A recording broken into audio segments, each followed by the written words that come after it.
Hello అండి. Welcome to my channel Kalyani kitchen Telugu. ఈరోజు మన వీడియోలో నాటుకోడి పులుసు చూపిస్తానండి. ఇది చాలా టేస్టీగా ఉంటుంది. మసాలాలు కూడా ఎక్కువ వేసుకోకుండా తక్కువ మసాలాలతో చూపిస్తాను.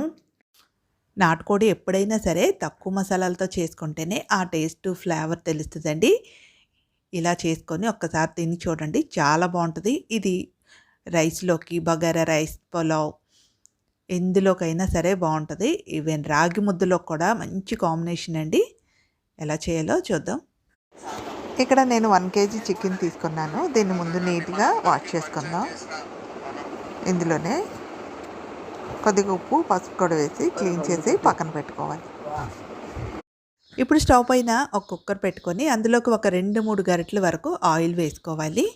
ఎప్పుడైనా సరే నాన్ వెజ్లోకి కొద్దిగా ఆయిల్ ఎక్కువే పడుతుంది, కొంచెం ఎక్కువ ఉంటేనే బాగుంటుంది. ఇందులోకి ఒక 2 పెద్ద సైజు ఆనియన్స్ని తీసుకొని నేను ఇలా సన్నగా చాప్ చేసుకున్నాను. ఆనియన్స్ మరీ ఎక్కువ వేస్తే తీపి వచ్చేస్తుంది. 2 అయితే కరెక్ట్గా సరిపోతుంది పెద్దవి. అందులోనే సన్నగా చీల్చుకున్నటువంటి 2 పచ్చిమిర్చి, ఒక 2 రెమ్మల కరివేపాకు వేసుకొని ఆనియన్స్ కొద్దిగా మెత్తగా అయ్యేంత వరకు వేయించుకోవాలి.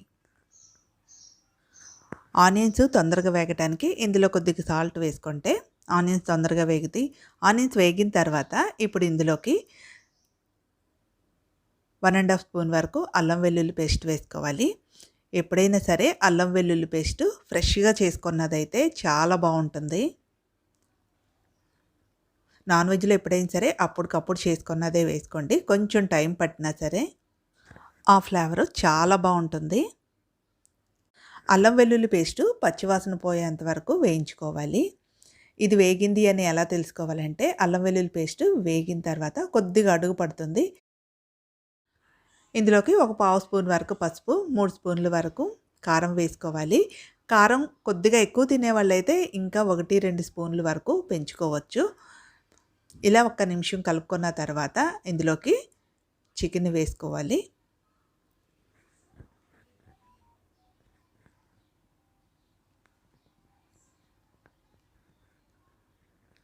ఇలా చికెన్ వేసుకొని ఇది మొత్తాన్ని బాగా కలుపుకొని చికెన్ని ఆయిల్లో కొద్దిసేపు ఫ్రై చేసుకోవాలి. చికెన్ ఇలా ఆయిల్లో వేగితే బాగుంటుందండి. ఇలా వేగుతున్నప్పుడు ఇందులో నుంచి కొద్దిగా వాటర్ వస్తాయి. ఆ వాటర్ అంతా కూడా ఇంకిపోయే వరకు అయితే చికెన్ని ఫ్రై చేసుకోవాలి.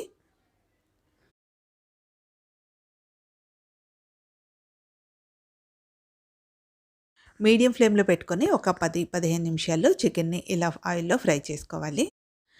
ఇలా ఒక 10-15 నిమిషాలు ఫ్రై చేసుకున్న తర్వాత ఇప్పుడు ఇందులోకి రుచికి సరిపడా ఉప్పును కూడా యాడ్ చేసుకోవాలి. ఉప్పు ఇదే టైంలో యాడ్ చేయాలని లేదండి, మీరు ఫ్రై చేసేటప్పుడు కూడా వేసుకోవచ్చు. ఇంకొక స్పూన్ ఉప్పు వేసుకొని నాకు కొంచెం కారం తక్కువైంది, మరొక స్పూన్ కారాన్ని అయితే యాడ్ చేసుకున్నాను. ఇప్పుడు మొత్తం ఒకసారి బాగా కలిపేసుకొని ఇందులోకి ఒక గ్లాసు వాటర్ని యాడ్ చేసుకుంటున్నాను.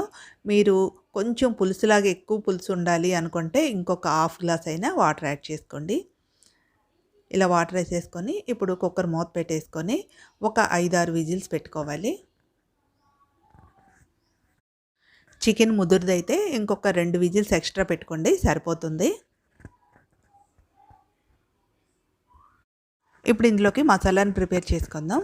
ఒక చిన్న చెక్క, ఒక 3 లవంగాలు, ఒక 3 యాలకులు, ఒక చిన్న స్టార్ అనాస, ఇందులోనే ఒక 2 స్పూన్ల వరకు ధనియాలు కూడా వేసుకోవాలి. వీటన్నిటిని లో ఫ్లేమ్లో పెట్టుకొని 1 నిమిషం పాటు వేయించుకోవాలి.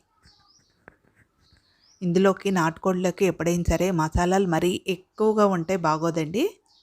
మసాలాలు ఎంత తక్కువగా ఉంటే అంత బాగుంటుంది దీంట్లో మాత్రం. వీటిని 1 నిమిషం వేయించుకొని స్టవ్ ఆపేసి చల్లార్చుకుందాం. ఇప్పుడు ఒక మిక్సీ జార్ తీసుకొని ఇందులోకి చల్లారిన మసాలా వేసుకోవాలి. ఇందులోనే కొద్దిగా ఎండు కొబ్బరిని తీసుకొని ఇలా చిన్న ముక్కలుగా కట్ చేసుకొని వేసుకోవాలి. ఒక 4-5 వెల్లుల్లి రెబ్బలను కూడా వేసుకుంటే బాగుంటుంది.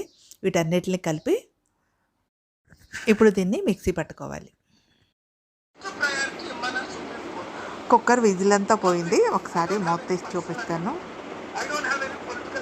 ఇదండి ఇలా ఉంది.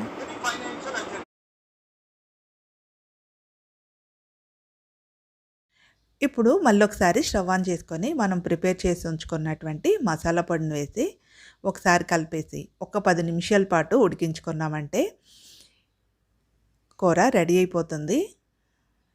పులుసు అన్నది మీకు ఎంత కావాలో అంత పెట్టుకోండి. ఎక్కువ కావాలంటే కొంచెం ఎక్కువ పెట్టుకోండి. వద్దు అనుకుంటే కొంచెం దగ్గర పడే వరకు ఉడికించుకున్నారంటే సరిపోతుంది.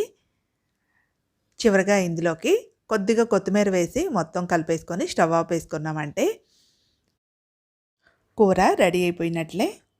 ఇది రైస్‌లోకైనా బగారా రైస్, పులావ్, రాగి ముద్దలోకి కూడా చాలా బావుంటది ఇది. ఇంకా ఇది గారెల్లోకి, దోసల్లోకి కూడా చాలా మంచి కాంబినేషన్ అని చెప్పొచ్చు. చాలా బావుంటదండి. తక్కువ మసాలాలతోనే ఇది టేస్ట్, ఫ్లేవర్ అయితే చాలా బావుంటది. మరీ మసాలాలు ఎక్కువైతే వేసుకోవద్దు నాటుకోడిలో. ముక్క కూడా ఎలా ఉడికిందో చూపిస్తాను. చాలా సాఫ్ట్‌గా ఉడికింది. మొత్తం 5 విజిల్స్ అయితే పెట్టుకున్నాను. అంతేనండి. ఈ వీడియో మీకు నచ్చితే తప్పకుండా ఒక లైక్ చేయండి.